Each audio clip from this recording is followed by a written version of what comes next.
to Horse, Hair and Hearsay. With me, Jen. And me, Kate. Oh, and Patsy. Elevating the equine industry with equine tech. Some lore, some insights, impact, and a little bit of canter banter.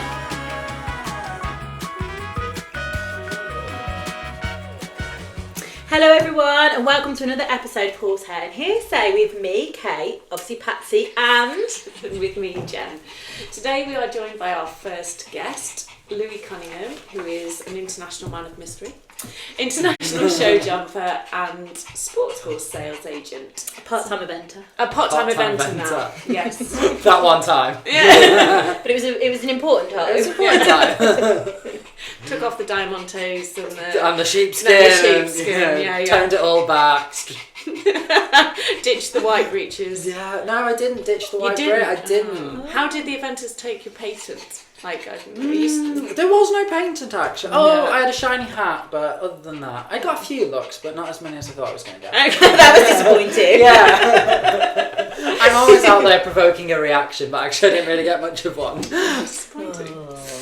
Amazing. Well, thank you so much for joining us You're today, welcome. Louie. So, would you like to introduce yourself? So I'm Louie Cunningham. I'm 25. I'm originally from Liverpool. This isn't blind date. I have a multitude of accents. And I'm an international show jumper and focusing mainly on the production of young horses and sales. Nice. Amazing. So what brought you to this point? When did you decide I'm going to ride a horse? So I'm from a completely unhorsey family. Cosmo, stop. I'm from a completely unhorsey family, and my dad was in construction, and he built a stable for a show jumper, and he used to take me when I was little. And yeah, I kind of got the bug from there really, and then I wanted to sit on a pony, and before long then they bought me my first pony, and then I started to compete. And yeah, and then I kind of just got the bug, and actually as you do, it progresses, and yeah, that's where I am now today. Have you always just show jumped? Always show jumped, yes. Apart from that one time. Apart from that one We don't time. mention that inventing. time now. I think he's still scarred. Still scarred from Can we mine, just from my clarify? time. We did talk about this earlier. Like that one time that I went eventing would be like going round Ashwood or Enon Lodge or something. Where was the one time that you went eventing? I went round Burley. Yeah, like many people's lifetime goals. But never mind. Overachiever. Oh yeah, that's what they say. So you've obviously talked about when you started riding, somebody inspired you, but is there anybody else that kind of inspired you, particularly to go down the route of show jumping? I think I was brought up in a show jumping situation, and I think wherever you start your career, you kind of seem to follow your peers, whether that be showing, dressage or eventing or whatever, so like for me the surroundings with show jumping, so that is probably why I followed that. But pursuing, like I've rode a little bit dressage in Germany and other things, so actually That was probably pre St George. I'm getting this tone. He wasn't just practicing his up downs. It was a little Piaf passage, just a little bit. But I think show jumping has my heart definitely, and producing the young babies, the young horses, what I definitely live for. That's Jen obviously comes and works alongside me, and I'm so passionate about producing young horses. I think that's what I would do. I know we're kind of going off piece here, but you're mentioning young horses and having been abroad. Yeah. Do you think we do it a bit different over here? The system is totally different. You see like 4-year-olds here galloping around British novices to win 25 quid. Everything in Europe is to give every horse the chance to become a Grand Prix horse, whereas here I think a lot of horses go overlooked because of how they've had an initial beginning and introduction to their career, and I think it's two very different ways, and I think a top horse will always somehow find its way to the top, but I think a lot of good horses that could still have a very successful career in the sport get lost along the way. Yeah. And do you think there's too much focus? I mean, obviously I know we've got a breeding programme with my parents with horses, and you use the best stallions you can and what have you, and obviously we'll talk a bit about you doing the foal shows and things like that. Yeah. But do you think we've lost some of these good old fashioned horses that are just good jumpers? I mean, I bought a horse who's actually called Fugly, so that gives away what he looks like, doesn't it, Jen? But his feet are on backwards, his ears are too big, but he still went and jumped at a high level all over the world. and won a lot of money and did derbies and things. I don't know who looked at him and thought that horse will jump. But do you think we're losing some of the natural talent? I think we lose touch with everyone wants, the super flash, the front legs round the nose and the hind legs in the air. And there was a post a few years ago that went viral about Milton, about how as a young horse he was so normal. He didn't have the desired technique and he didn't do everything that would please everybody, but he kept jumping the jumps and he kept stepping up, and then he went on to be the first horse to win $1 million outside of racing, which was quite a significant thing at that time, especially when $1 million now is still a lot of money, but $1 million back then was like $1 billion now. And I think that's where a lot of people go judge too quickly. I think you have to be very realistic when you're evaluating young horses, as to what the potential and their future can be. But I think initially you just have to see, does he answer the question with the right attitude and the right way, and is he going forward? And if he is or she is going forward, then why stop there and put him in a box? Let him reach his potential, and if he then ends up only 130 horse, it's still a good horse for a lot of people, and that's the thing. And in Europe, do you think the age classes are as onerous on the horses? As they are here? No, and I think a lot of English people want to win a young horse final, or like we've just had Bolesworth young horse show. It's prestigious. It's very prestigious, and it's that's the only shot in the UK we have at qualifying for Lanarkshire, whereas in Europe, an age class for 4-year-olds, it's 90 centimetres, they have big ground lines, everything is designed to give the horse every opportunity to jump clear around. Whereas here it feels like we don't give the horses that same chance, and that's one thing I do miss, especially about being in Europe and those sorts of shows. It's everything's for the development of the future of the horse, rather than let's just win as much as we can, quick as we can. From a body worker's perspective, we are all taught that the horse's body ages at different points, and it is contentious to a degree from our perspective, seeing the strain that's put on these young bodies. When do they stop growing then? Because I always believed that mares grew a bit longer, and it'd be like 6 before a mare was full, a big mare. It's the same for both of them, 6, sometimes 7, and quite often I'll attend a horse between 7 and 8, and they will even put on an inch between 7 and 8. What height are they expected to jump in 7-year-olds then now? 7-year-olds is like 145. So you're only just fully grown and you've got to get around 45. Wow.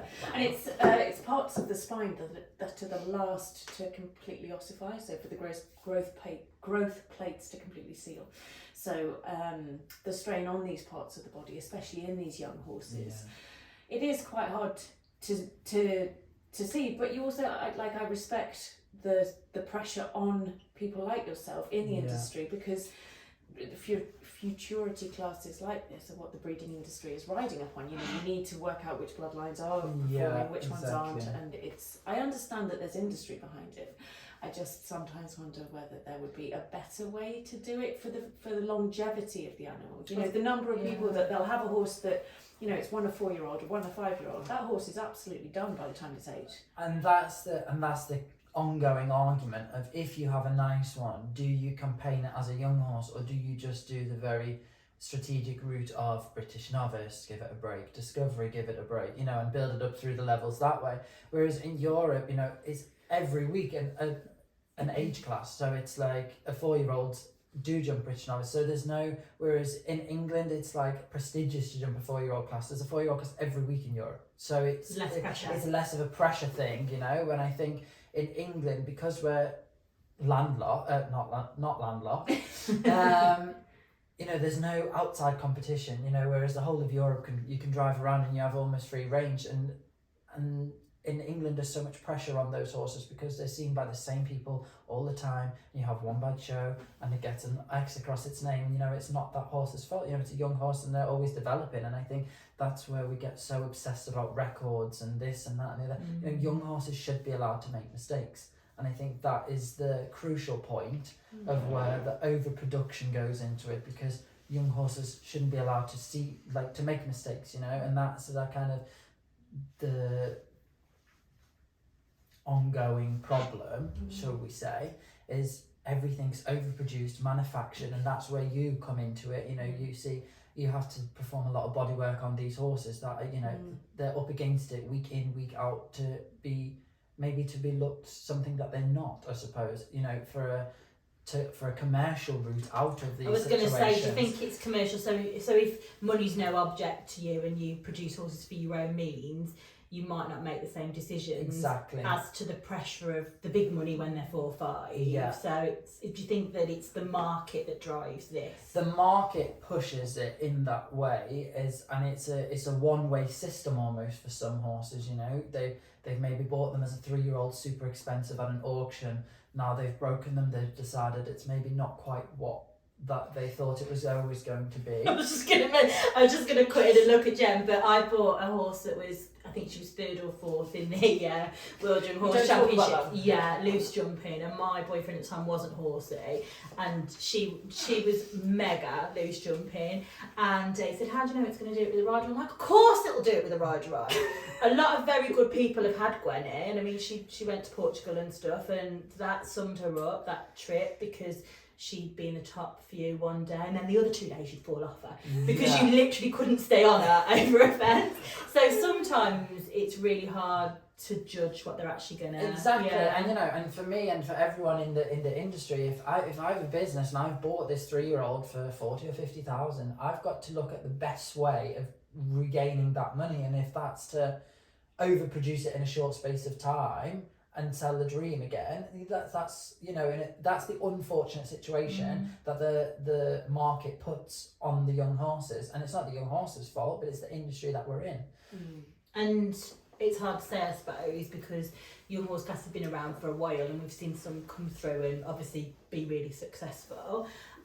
But do you think that horses in general seem to have I mean, no, you've not been around for a long time because you're a lot younger than Jen and I. But I mean, you know, I bought a grade A at 18, and I mean, I'm only jumping like 130s on him, but he was still out jumping. Do you think we're going to see that in the future, or do you think they're all going to be knackered by the time they're 12? I think they have a very short lifespan now. You know, friends of mine are looking now for horses for the Paris Olympics, and I offered them one the other day and it was 13, and they were like, but next year it's 14 and the sponsors don't want to buy something that old. And I'm like, 14 shouldn't be old, you know, like you should have only really jumped maybe 3 years at the top sport, but you know, by 9 years old they're already introducing themselves to their first 160 classes, and I mean it's a lot for a horse. You know, at 9 years old, they've only 1 year their body's only been functional and developed as an adult, and they're already jumping the highest level. Just to jump in on that, being as you are an eventer as well. Obviously, you see it across the different disciplines with the young horses and everything. Do you think that eventing does it better or worse? Because obviously there's young horse classes with I mean, that's what I rode at Burley. I rode the 5-year-old final for the young horses, and I think it's a very educational and eye-opening way for the young horses to develop, and I think it's much nicer on the young horses because, you know, it's a small, short, basic dressage test, you know, serpentine, a change of rein and an extended trot just for the 5-year-olds, and then jump 6 jumps of show jumping and 6 jumps cross country, and then they're finished, you know. And I think that is a much nicer, less pressure. You can see what they are in that short, you know, 4 or 5 minutes you're in the ring, but you can assess and evaluate in those horses. And I think again it's a less pressure way of making young horse more commercial, you know. I mean, I don't know the answer to this, and I'm sure Big Star did the young horse classes, but it's whether there's any that really stood out in the young horse classes that have gone on to be at the very top. But I always have the discussion of, would Big Star be Big Star without Nick Skelton? That's another question. That's another question, isn't it? That's the question, you know, because if you give, you know, if you look at that horse's offspring, especially, there's not. Don't tell me that I've got a Big Star fault. They're the best thing you've ever had. And I mean, I've had a Big Star. I jumped around Hickstead Main Ring when it was 5, but you start to look. More the better stallions. They're better stallions, and there's a better way to maybe, you know. So I'm sure that you've worked with a lot of horses through your career. Young horses, older horses. Are there any that particularly stand out? There's 2 that massively stand out. There's a horse called Dear Blue PS, who I got when he was 2.5 when I worked at Schockenmall in Germany, and I had him till he was 5 before I come back to England, and now he's one of the most, if not the most popular and up and coming stallions of Europe.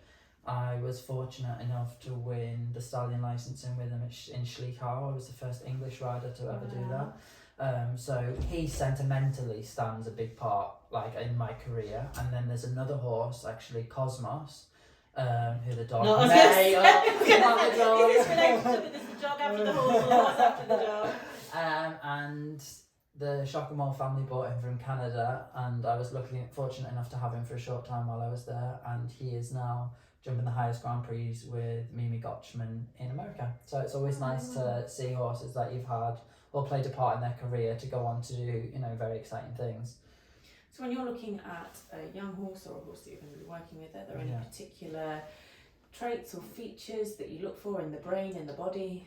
A positive reaction to an action always tells me that they have the right mindset to go on to do the right thing. If I ask them to move in the stable and they move or they jump a little bit quick, or those are the sorts of horses I feel like you've got self-preservation, you've got the right attitude. If I push him and he pushes back, I think, when I break you, what up? Are you now testing the boundary? And you don't want to work with me, you almost want to work against me. And I think everyone focuses on talent, but I think character plays almost a bigger part, because we've all had horses in the industry that are unbelievably talented and they can do this and they can do that, but if they don't want, and I think I've got to that point in my career now as well.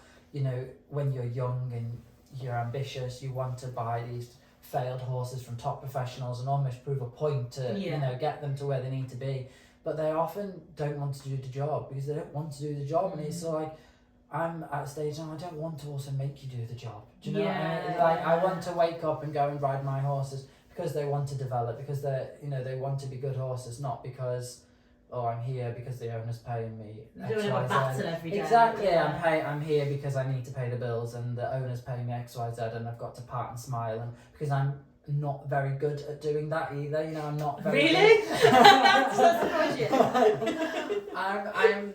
And that is one of the biggest things I've learned in business as well, especially, just be honest. I was speaking to a friend the other day, and I'd had an altercation with an owner, and she was like, but you've always been unapologetically you, and that's what people love about you. You just say how you feel and you say what you think, and that's, it's a blessing and it's a curse, but you end up with loyal owners that support your system, and you don't sell the dream.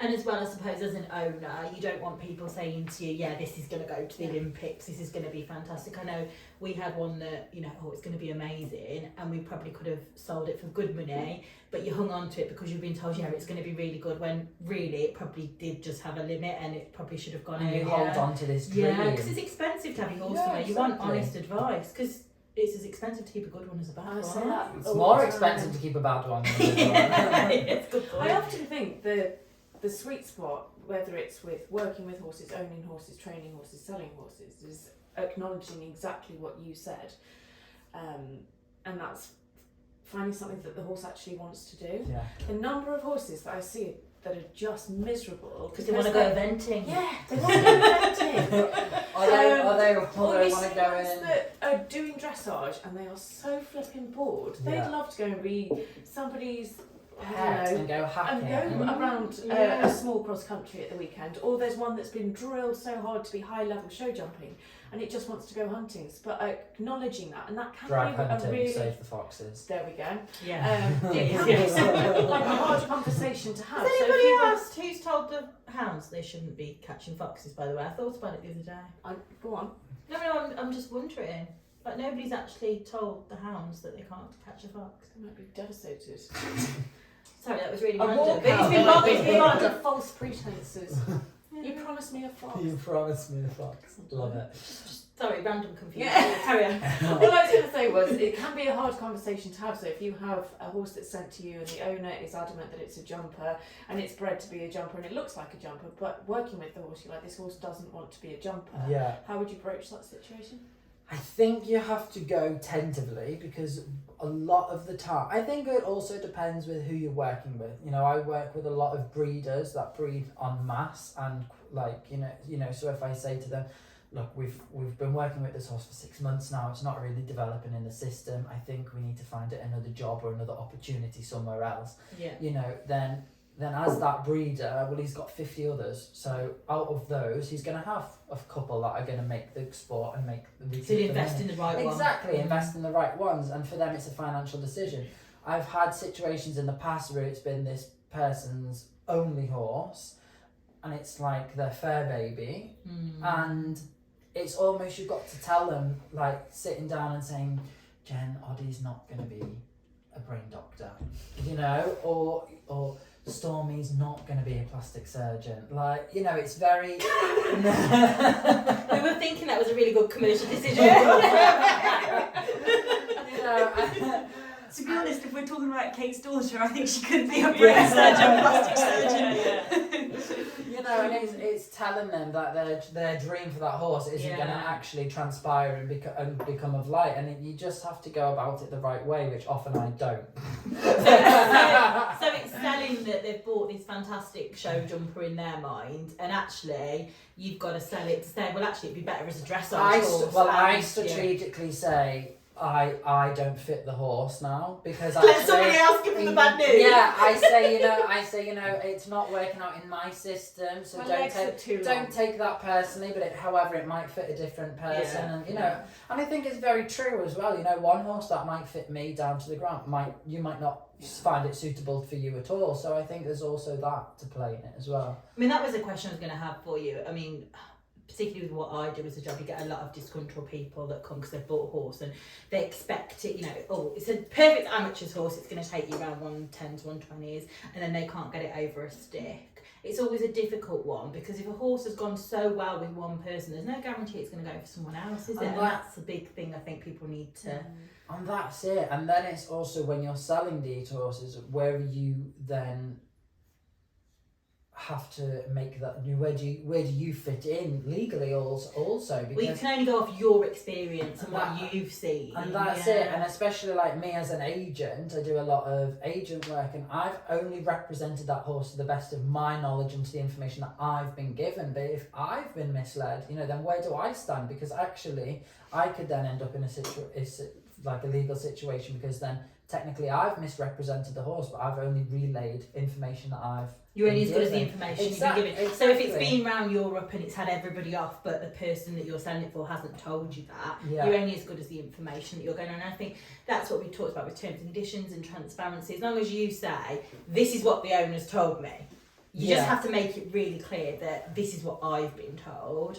And when it comes to selling horses as well, I'd advise people not to give opinion, because quite a lot of people will give opinions. Say, I come and try a horse at yours, and I jump it round and it goes well.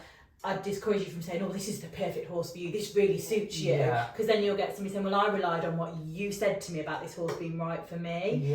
So I'd avoid anything like that where you're actively saying this is the right horse for you. You can tell a horse went very well, and, or you rode it well, or what have you, but I'd be really discouraging anything where you're saying this is the horse for you, because then they'll say, well, you're an expert, you watched me and assessed me and you gave me an opinion. So it's a really hard balance, but I think from you and I talking about this at length, just making your own position really clear. I think it's, and I know we're going to go into the legal side of things with the equine department here at your phone, Kate, but I think certainly it is a minefield out there buying and selling horses. And I saw a client only this week who she bought a horse with the most extensive 5-hour, 5-stage vetting, hundreds of x-rays.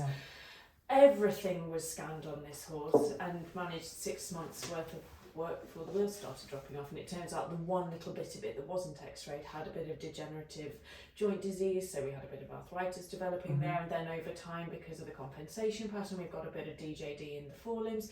So within 12 months, it's like everything's unravelled.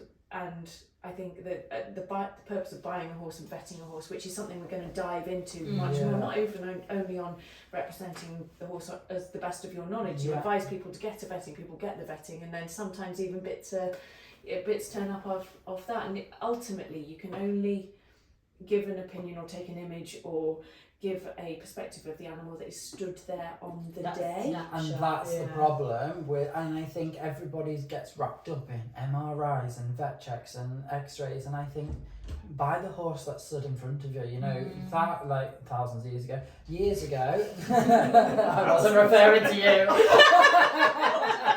I'm glad he looked at you and not me then, that's alright. Thousands of years. I mean, I wonder if it would have been offensive enough. Oh, funny. You remember when Jesus used to ride the British horse? I think they were much kinder than British horses back then.